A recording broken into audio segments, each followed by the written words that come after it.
Okay. All right. I'm Chris Avina Sounds with really American good. Outdoor News, and I'm here today with Congressman Tom Tiffany from the 7th District of Wisconsin. Thank you so much for taking the time to speak to us today, Congressman. Yeah, Chris, it's really good to join you at American Outdoors, and look forward to the discussion here today. Well, you have always been pretty passionate about the outdoors. Even when you were Assemblyman, you served on the Committee for Sports and Heritage. And now here you are chairing the Federal Lands Subcommittee. So it seems like the outdoors are really in your veins. You know, natural resources and the utilization of natural resources is really at the heart of our prosperity, whether it's producing energy, producing food that we eat, or recreating. It is about utilizing natural resources. And, you know, Chris, for 20 years, my wife and I owned and operated wilderness cruises on a beautiful piece of water up in northern Wisconsin called the Willow Flowage, Wow. very Canadian-like. And so I just have a great appreciation for the outdoors and how valuable it is to the American people. Now, there's a lot going on with being able to access public lands and the usage of public lands. How is that going to impact the average outdoorsman? Well, as the Biden administration is going about their business, like with the 30 by 30 proposal, it really is going to shut off access more from the American people. Because, I mean, like if you look at properties that are designated as, I believe it's the designation is wilderness, that doesn't allow people to be able to come on there even with a bicycle. Mm-hmm. And so it ends up really restricting Americans' access. So, you know, all Americans, they cherish our public lands and they know they're so important. What a lot of them don't know is that with proposals like the 30 by 30 proposal, like trying to adopt this conservation rule, it actually doesn't do that. It doesn't protect land for multiple uses. It actually ends up restricting the use for Americans of these public lands. And so we're trying to point that out, and that we should always embrace the multiple use concept that has guided our federal land use policy for decades. Well, you know, from what I see, they keep using the term conservation, which, you know, it promotes the health of the ecosystem, healthy waterways and water systems and the like. But it really seems like they're preventative. So are they kind of relabeling conservation with preservation? And what's the difference, conservation between and preservation? Chris, you hit the nail on the head with that. They have tried to co-opt the term conservation when they're really preservationists, that they don't want anything to change. They don't want people to be able to utilize these properties. And there's a big difference. And you see some of the national, what I call corporate environmental groups, that's what they do, is they want preservation. They don't want conservation. And Mhm. Conservation means multiple use, and we get better results by having multiple use. All you got to do is look at the western states with the wildfires that have become so common over the last couple decades. It is because of a lack of utilization of those natural resources. It's a lack of management, which man will have to manage those lands, because if you just leave them be and seek simply stuff like old growth, you're going to end up with catastrophic wildfires, and you're going to end up with an ecosystem that is not nearly as beneficial to the American people. Well, so the preservation is really restrictive, and it's not just restricting me as an outdoorsman, a hunter or fisherman. It affects hikers, camping enthusiasts, really anybody who enjoys being in the outdoors, being in the wilderness. It's not just about hunting. If you Now, utilize the great outdoors, there is always going to be an impact. The key thing for us to do is to minimize that impact. And by far, most people are really good about that. Now, the multi-use issues, it also would impact the rancher, the farmer, and not just hunting and fishing. Ranchers, things of that nature, would inhibit their usage of it as well, wouldn't it? No doubt about it. And there's been a variety of ways in which they've done that, including like the Waters of the United States rule, where the federal government wanted to regulate every single drop of water in the United States of America. I grew up on a dairy farm. Some of the best conservationists are those people that own farms and ranches. And why would that be? Because they need to protect their land for it to be productive for the future. So they're oftentimes the best stewards of the land. Something that was really interesting when I was back in the state legislature, and you alluded to that, Chris, I would see so many stories of where were the endangered species? Where was the wildlife? It was on farms and ranches, because they grow stuff that those critters eat. That's oftentimes the best place to have. It's the best place that protects and allows us to have this bounty that is all the wildlife and plant life that we have here. Now, if something like this becomes restrictive to ranchers and grazing rights and things of that nature, how does that inhibit our own food chain? Yeah, so if they're not allowed to manage their land, or it's restricted in such a way that they can't produce as much, then, that's less food supply for the American people. And, I would go into the management of wolves. You're seeing some farmers that are scaling back on their herds, or just giving up farming generally, because of the animals that are taken, but more importantly, the animals that do not have as high a rate of gain that costs them money. And oftentimes they work on very thin margins, those farmers do, and they can't make a living. So when you don't manage a wildlife species, like we're not managing wolves here in most of the lower 48, you end up with these really harmful impacts that affect farmers as well as others.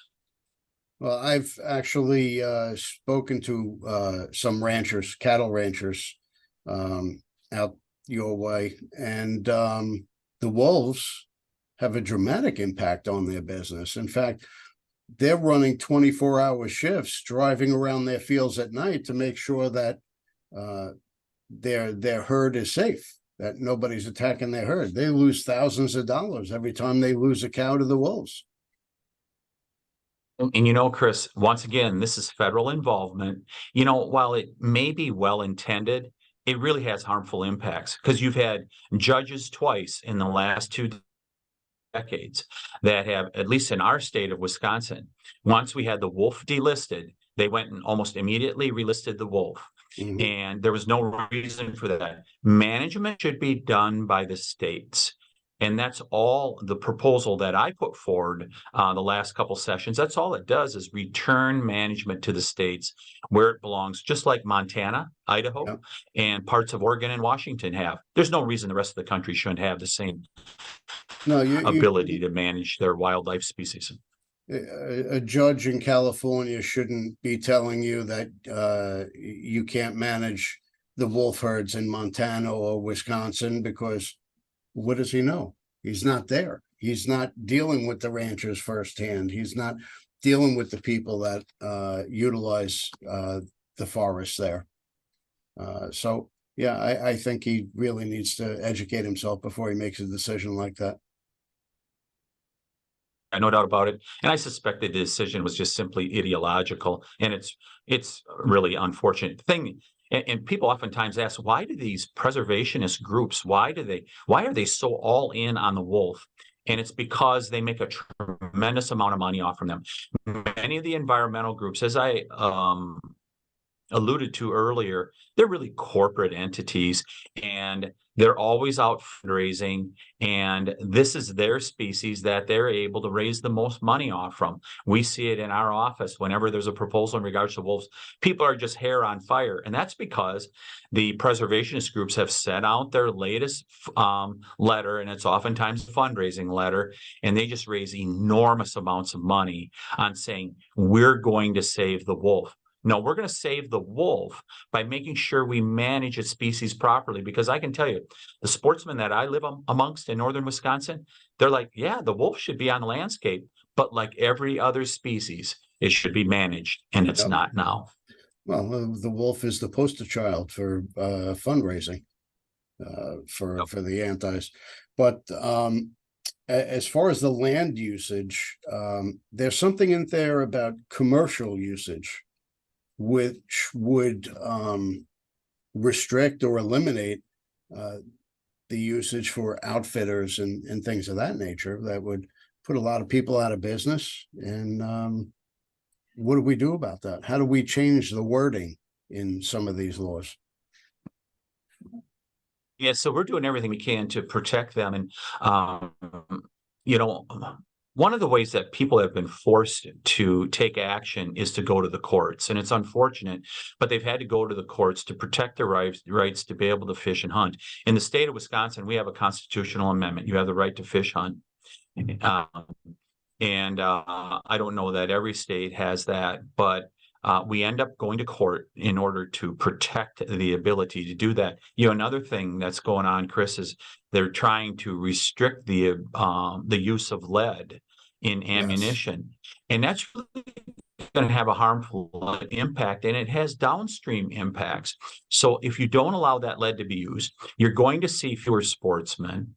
And as a result, you're going to get less money that goes in for federal programs like Pittman-Robertson.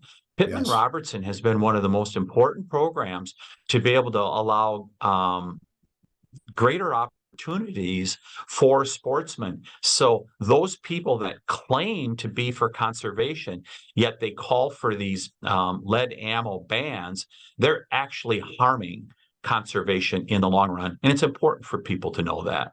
So the lead ban would actually restrict waterfowlers, upland game bird hunters, even bullets for deer hunters, bear hunters, elk hunters, as well as fishermen, lead sinkers. And the alternative is, what are they going to use? Steel sinkers, steel shot, which is obviously more expensive. As far as bullets go, the only metal that I know of that has the same properties as lead, the expansion and whatnot, is gold. How are you gonna who's gonna be able to buy a gold bullet? It's cost prohibitive. It shows you their agenda. They think people should just be able to go out and buy gold bullets. It's almost like automobiles where, they're like, hey, buy an electric car. It costs $20,000 more, but you know what? You can do it for the environment. The problem with that is ultimately it's not benefiting the environment. In fact, it's probably causing greater harm. Well, it also, not only the environment, it hurts the economy. The average sportsman's not going to be buying ammo and sinkers and the like. The manufacturers are going to have layoffs because there's nobody buying their product and they can't produce it because they can't buy it. There's a whole ripple effect with it.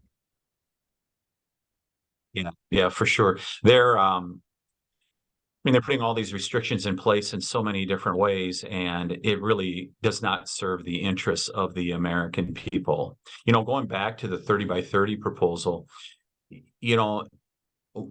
like so many bill titles, it has such a good sound, Chris, to it. Yeah, hey, by 2030, we should protect 30% of the American landscape. Well, 39% of the land in America, from the data that I've seen, is already in public hands. You take, like in Wisconsin, besides national forest, we have over 2 million acres of county forest. We have school for us. We have land that's protected and preserved in so many different ways. The stewardship program has set aside hundreds of thousands of acres. So we've already reached 30 by 30 in this country. We're at 39%. So people should take a look underneath the headlines, take a look underneath the title of the bills that always have this warm, fuzzy feel to it, and see what it actually does before you pass judgment on it. And that's why I appreciate you having me on the show so much, Chris, is to be able to explain some of the stuff that's behind these bills. Well, I know you got a tight schedule, and I just really have one thing I want to talk about that you had mentioned earlier with the electric cars. Yeah, that all sounds great, but they're destroying the planet, digging up this lithium all over the world. And what do we do with the batteries when they're done?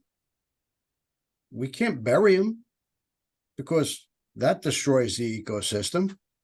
What is their plan to dispose of these batteries without harming our environment? Because they are environmentalists after all. I don't believe they have a plan, whether it's wind turbines or solar panels that have about a 20-year life at the most. They don't know where to bury them. In fact, they're putting many wind turbines that have outlived their usefulness in coal pits out in Wyoming. And so I refer to it as the green fantasy. And it's going to harm all Americans. Our electric costs are going to continue to go up. All you got to do is look at Western Europe and California. Yep. California, I kind of say tongue in cheek, they pay twice as much for their electricity, and it's on only half the time. And they certainly pay twice as much, so it's only a little bit of hyperbole there. But the greater concern there is, you brought it up earlier, we have all these wonderful manufacturers of stuff that we fish and hunt with. You know, you think about in my district, St. Croix rods. Over in Rice Lake, you have Henry Firearms, and you have these companies all over America.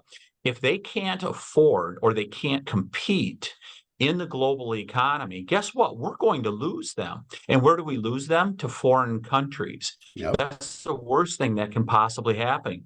And you're seeing China eat our lunch while they're building coal plants, while they're building nuclear plants and having baseload power. Here we are in America with wind and solar in the upper Great Lakes. They're only on about 20 to 25% of the time. So we trade baseload power for intermittent power. That harms Americans in so many different ways. We should take the lessons from Western Europe and California and dispatch of the green fantasy. And let's make sure we're doing what's right for the American people, so we have affordable energy, because it is at the heart of our prosperity, and we can produce it right in America. Well, we don't have electricity without fossil fuels. That's correct. Yep. All right. Thank you so much for your time, and thank you for everything that you're doing for us. I actually watched you in court a couple weeks ago, and I said, wow, Congressman Tiffany was always such a mild-mannered guy. You really unleashed your inner tiger. You were at them.